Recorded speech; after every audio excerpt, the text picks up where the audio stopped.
Unsigned518. I'm here with Not Chinese Takeout. Hello. So I guess what we'll do is start here, and I always say like to my left, like anybody listening gives a fuck because like they can't see you. But start and say your name and what you do in the band, and we'll just go around the room. Hey, I'm John Paul. I'm drummer and singer, Not Chinese Takeout. The boys. My name is Nate. I am on lead vocals. My name's Victor. I'm a bass player and a backup vocalist. What's up? My name's Everett. I play rhythm guitar. How's it going, guys? I'm Zach. Play lead guitar. And don't worry about Calvin. Calvin is a drama queen. He will do the yelp, even if you don't touch him, even if he thinks something might cause him some discomfort. Yeah, my dog's like that too, dude. He was a rescue, so Yeah, like same with Calvin, okay, yeah. that makes sense. Yeah. He was born behind a laundromat in Alabama, and Oh, so like damn. when people are like, "What kind of dog is he?" and I say an Alabama street dog, I like mean it. Like I have no idea what kind of dog he is. He was born behind a laundromat in Alabama, and we got him when he was a teeny little dude, and now Super he's clean. a fucking diva. So, but you know, we're not here to talk about Calvin. Everybody knows Calvin. We're here to talk about Not Chinese Takeout, and I guess what we'll do is, I don't know who wants to take the lead, but we'll just kind of start telling the story of Not Chinese Takeout, and we'll go from there. Cool. It's not that long of a story, but it's kind of funny of a story, you know. After a while of just kind of focusing on other activities, me and John Paul here, we were working on music in the garage studio that me and one of my friends built, and we like made a song, and we really messed with it. I'll keep my. Are we explicit on this? Yeah, no, you can Cool. say whatever you want. Yeah. I Yeah, think it was- I've already said fuck like 3 times in this. Okay, cool. Maybe I'm just too much in my head, you know. Yeah. But the song was fucking dope, you know. We thought it was cool, and I was like, fuck, you know. I'm a big alternative rock fan. We all are here in the band. I love Midwest emo, which is indie. There's a whole a whole meme about Midwest emo, Of like course. it's really this, but yeah.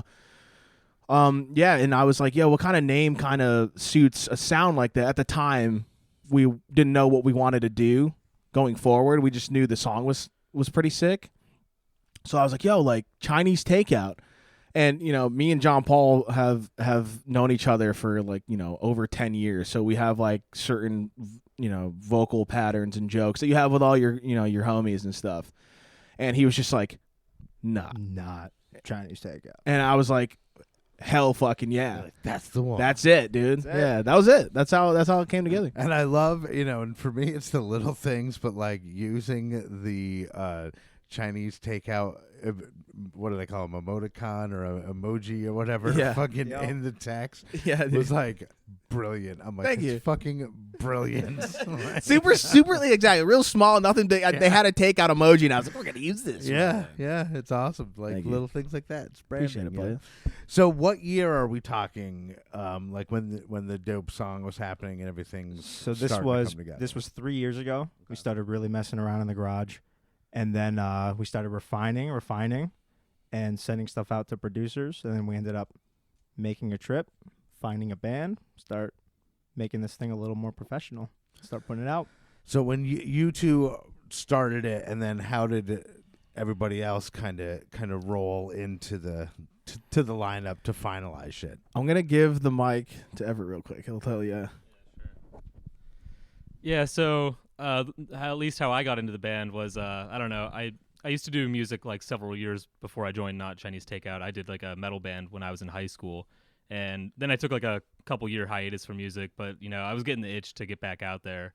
And for some reason I'm kind of like hesitant to use Facebook, so I didn't really want to like use Marketplace. And I remember like Craigslist being the spot to like go for like music stuff. Like I used to buy like equipment on Craigslist all the time, so I was like, oh, screw it, I'll see if anyone's like looking for people to jam with on there. There's like a section for looking for musicians. So I just made a post and I was like, hey, if anyone wants to jam, hit me up. These are some bands I like. And I was like, oh, I like like Hail the Sun and Movements and stuff like that.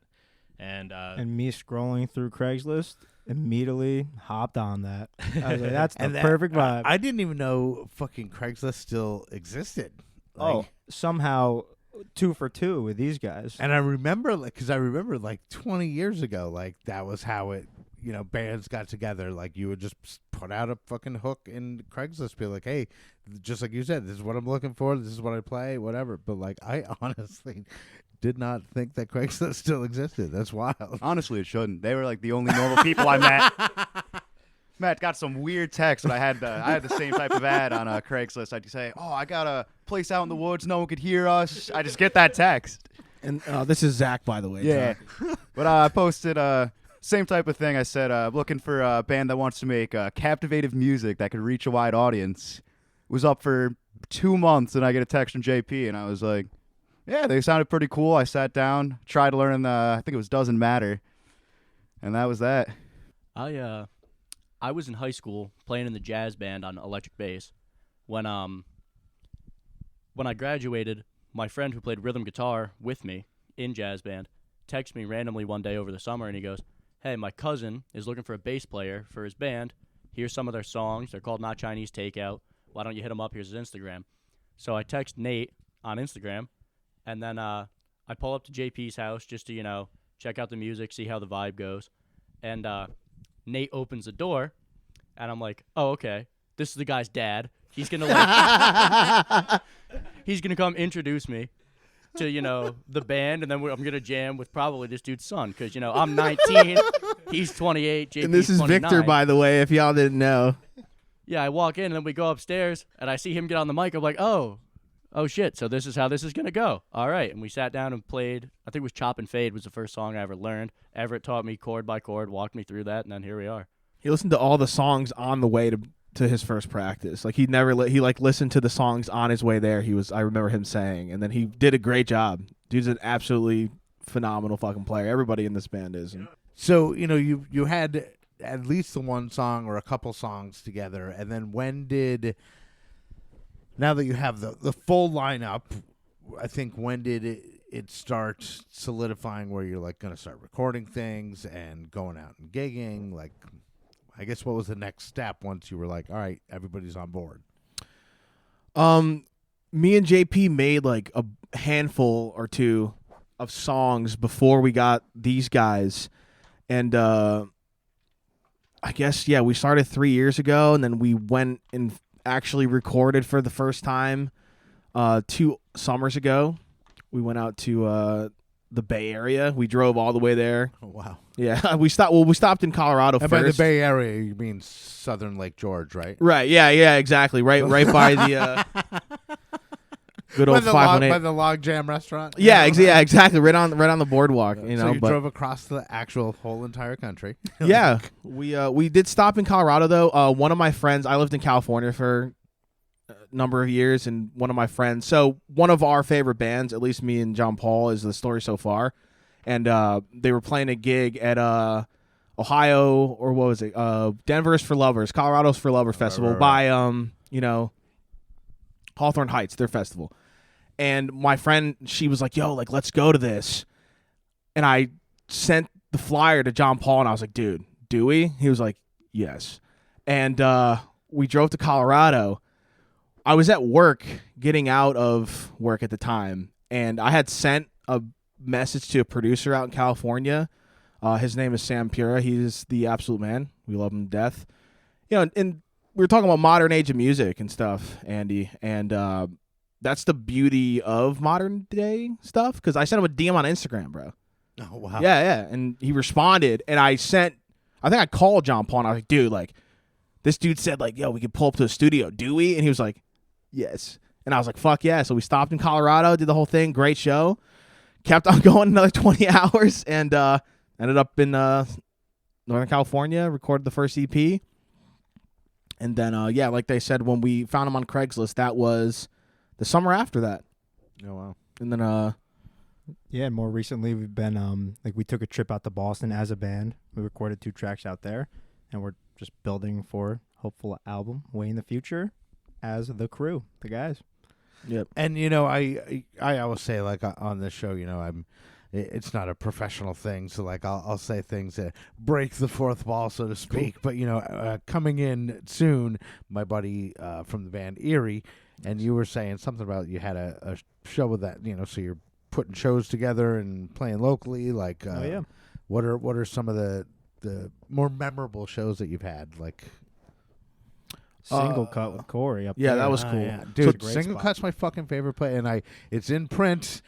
Like I said, Single Cut's my favorite place. That was our first show, dude. Oh, Back no in way. September. Yeah, I know you asked a couple questions, and I was trying to answer them in order. But we started gigging back in September. Was our first gig. Corey from Single Cut. Corey Dempsey's the man. Yeah. He I've been going to Single Cut for a while. It's right by my house, so I was going there for a minute. And I guess how it started was I walked into Single Cut again to get a beer after like a year not being there. I saw a stage in there, Uh-huh. and I started talking to like one of the bartenders. I was like, dude, like that's funny. I was just talking to Corey last time I saw him about how we want to play with his band, Sad Dad. Shout out Sad Dads. Sad Dads, Great band. yeah, sick. They're awesome. And so I left my number with the bartender. Corey just called me. He's like, dude, like I saw your stuff. I know you. I would love to have you guys in. Are you good next week? We had been together as a band, a full band for like 3 weeks because we got Victor in August. And I was like, I texted the group. I was like, yo, are we ready next week? And Everett was like, yeah, I think we're ready to go. And yeah, we played at Single Cut. It was awesome. Full room. Just seeing all our loved ones there and like even people we didn't know. It was just super cool. Yeah, Single Cut's a great play. Not only like what they're doing, like but like how they're trying to build the music. Because we've played there. I've played there with my band probably 6 or 7 times. Yeah, we'll be back there in May too. May 31st. We'll be back. Oh, I'll be back there May 17th. Look at that. for my 52nd birthday. We'll be there too. Yeah, Wow. happy birthday. Yeah, sweet. Yeah, Single Cut is fucking dope. Hell yeah. But how they're like with the building of the stage, like with the like hyping it up, like it's becoming a really cool place to see a show. It's a spot. It was like the hidden gem, and now it's like the not so hidden gem. Yeah. So we were talking about maybe playing a song, and I know you also brought some gear along, so we're gonna go old school punk rock and just do a song live here in the Dazzle Den. But first, we're gonna do something off a recording, right? Like a studio recording. What are we gonna play? That'll be off our first EP. Doesn't matter. It's more of a pop punky leaning song. We have a couple genres that we lean to. We call it blendcore, but this one's more pop punky. Cool. And it's called Doesn't Matter. Doesn't matter. All right. Well, let's check out Doesn't Matter, Not Chinese Takeout, and we'll be right back. In the days during our last excursion, I could tell something there had been hurting, but never thought that something would be you. And it seemed like you had closed the curtains, but there still wasn't anything working. You shut out all the good I did for you, but it doesn't matter to me, just like all these promises that I can't keep. So you knew that I lied. I can't hide on the surface, but who's who? Just decide. What should I really want? That everything ends, but I'll try if I must. But can you once again release me from ignorance? We got close to the close calls. We took road, we chose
just like all those promises that I won't touch. All right, that was Doesn't Matter, Not Chinese Takeout. And that one you said is on the first EP, which is obviously out and available now. But I guess what's coming down the turnpike for Not Chinese Takeout? Yeah, Doesn't Matter. Like you said, that was on our first EP, which actually the anniversary of is in a couple weeks, April 1st. Nice. Time flies. Yeah, dude. Can't believe it's been almost a year already since we put it out. We also put out our most recent song, Say So, last month. Our follow-up EP back in October called Better in September. It has some of our favorite songs on there. And coming up this month on the 30th of March is a new song called Say So. It might be past when everyone hears this, whatever, but we got a song called... But it is being released in March. Yeah, it's called Slush. Remind me, and maybe I'll edit this out, but did you submit it to Metroland for the hot singles? We didn't know that was a thing, no. It's a thing. Okay, So cool. We'll talk when we're done. Keep that in mind. Yeah. Don't leave it out. I think I said Don't Say let So me twice. forget, because I forget shit all the time. Yeah. New song called Slush coming out this month on the 30th. Gotcha. Yeah, and then we got a bunch of new music coming out all summer, literally from now when y'all are hearing this all the way into August we'll have stuff, and then we're working on an album. We got the first songs that Victor and I recorded with them, 10 Stabs and Vacant Attempts. It's the first riffs that we wrote from.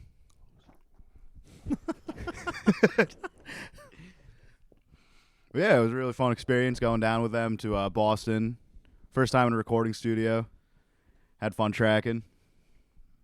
Yeah, and for stuff coming up, our boy Corey in Sad Dads, he's talking about maybe doing like a throwback album show over Halloween. So we're pretty excited about that one. We were all talking amongst ourselves about, what kind of throwback albums we want to do. I don't know. I think me personally, I could definitely go for some Silverstein. It's there's an album that we already cover one song from, Smile. So I love that album a lot. It's definitely a little emo, a little heavy for our taste, but that's kind of my somewhat like I definitely grew up on a lot of Silverstein and that emo post-hardcore stuff. After hearing Nate's gutturals, I wanted to do Scourge of Iron by Cannibal Corpse. Slowly got to convince him into it. Just whenever, it's so funny. Just whenever it's like too heavy for our taste, Zach's like, I can do you one better. So, oh wait, you wanted to? You're blocking the way, Nate. Did you want to say anything? No. All right, cool. Well, I can edit it. Cool.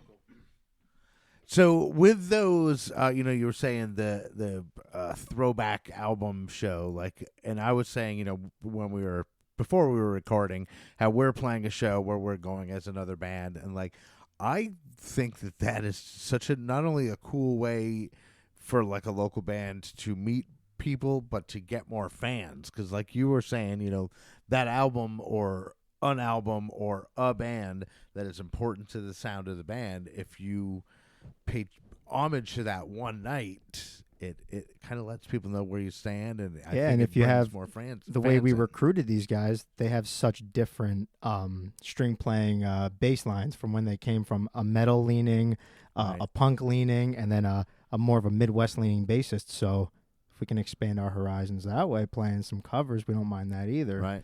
And I mean that almost even brings up another thing altogether is covers.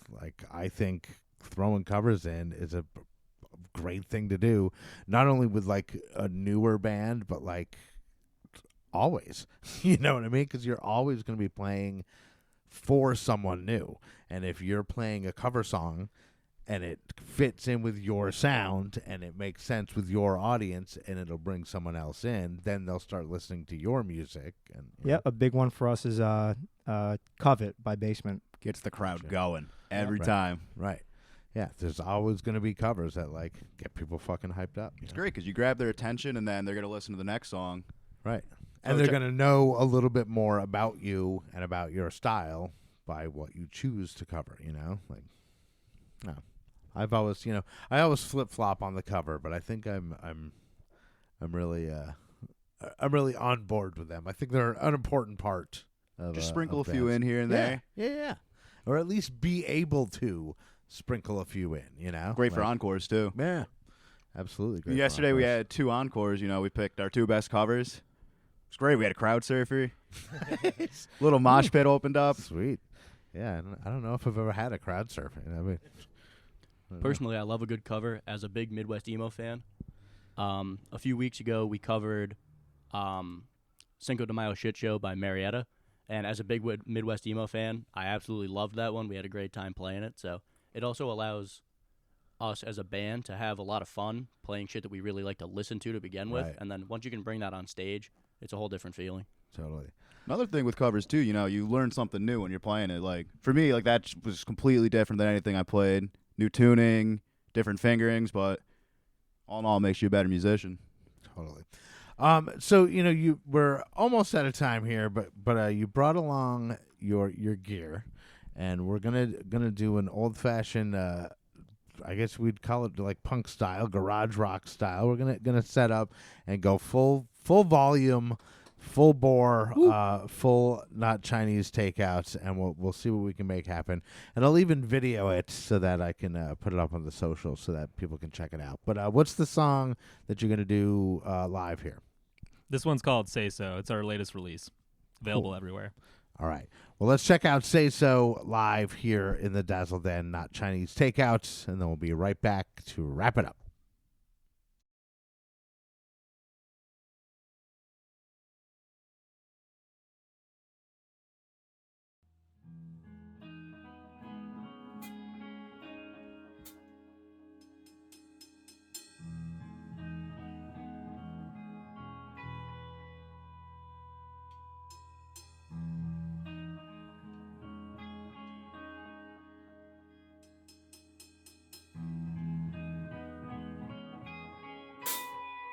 We're holding the trenches, no more that are done. It doesn't seem like what we're fighting against. So running attention, it hasn't been. We're far from the way, so away from the sun. I can explain that you want me, but you better forget. I've been sleeping in my bed right next to the bed. You thought that you changed me, but for the better, we couldn't keep it together. I'll never say it again. I'll never see you again. I'll never say it again. I'll never see you again. You say what you say, then you sleep to forget. Stuck in a state, between sleep and death. You say that you won't know that I don't know what's next. At least tell me it's wrong, because I'm killing myself.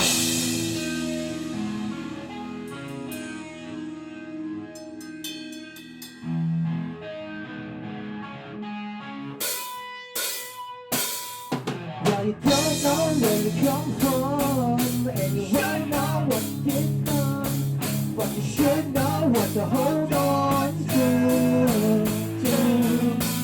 You're a no-show for the life show.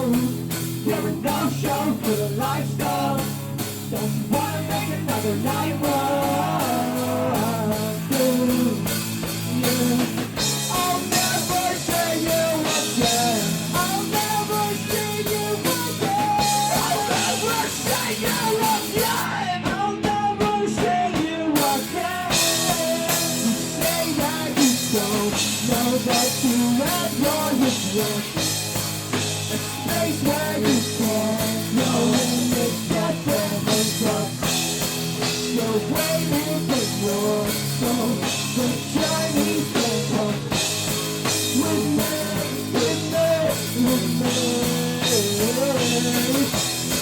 You'll stay for the long run. I can show you the steps. I'm sleeping in my bed right next to the bed. It sounds just like mine. We got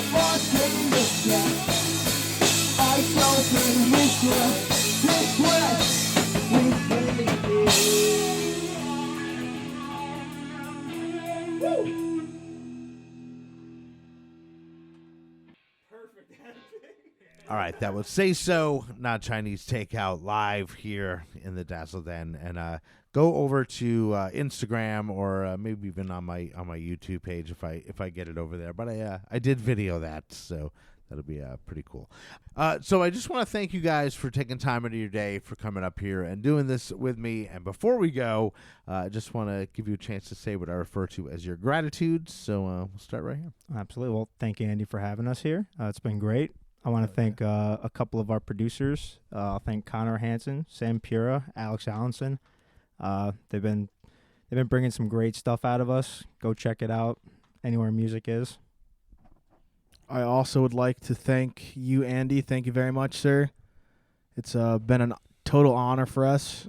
I've listened to you for a minute and been keeping up with you. Do want to thank Mr. Sam Pure as well, Mr. Connor Hansen, Mr. Alex Allenson, and then cannot forget our absolute homie, Mr. Greg Thomas Peace. He's in a band called Flycatcher. They're super dope. Check them out. Want to thank all my friends and family who support us, come to our shows, everyone who listens, and all that jazz. I'd like to give a shout out to my dad. He's the one who taught me to play guitar. Pretty much everything music-wise. I could thank him for showing me things, different techniques. Great guy. Andy, thanks for having us out. Really appreciate it. I just really want to say thank you to these guys right here in the room with me. Some of the best friends I've made, honestly, and it's hard to find real friends like that, and especially great musicians as well. So I told these guys actually that yesterday we played a show last night. I told them it was going to be my last show with them, but these guys are so great. They told me the door's always open for me to come back, and who knows, I'm thinking about that Halloween show we talked about. Maybe they can maybe they'll get me back to come back up to Albany, because I moved a couple hours away, so Gotcha. It's just kind of hard to continue the long distance thing. So big shout out to these guys for sticking with me even through the long distance relationship. Forgot to say thank you, Andy. Can't forget that. I also wanted to say thanks to Andy for having us on the show today. I also wanted to thank my family for being supportive of all this through, college and work, allowing me to have this that I also throw a lot of my time into and really enjoy. I want to say thank you to these guys in the room right here with me, much like Everett said, for always being supportive, bringing out the musician in me. I also wanted to say thank you to Mr. Paul Barillo and Sarah Waite from Christian Brothers Academy for convincing me to play the bass, because I wasn't going to, but then I became their jazz bass player. And I also wanted to say thanks to all my boys and girls, all the homies who come out to the shows, give us support, jump in the pit when they can, just come out and have a good time, give us some energy. Dude, Sarah Waite, bro. She was my music teacher, dude. It's the best. Dude, I'm 10 years older than you, bro. That's crazy. Still as crazy as ever. All right, so they are Not Chinese Takeouts. I am Andy Scullin. This is Unsigned518. I'll see you on the road. Unsigned518 is produced and hosted by me, Andy Scullin. New episodes are available every week wherever you stream podcasts. If you would like to help support the show, please like and subscribe wherever you are listening. Or you could buy me a coffee at buymeacoffee.com/Unsigned518. If you would like to advertise on the show, send me an email at unsigned518@gmail.com. And to be a guest on the show, reach out to me through Instagram at Unsigned518. Take care of one another, and I'll see you next week.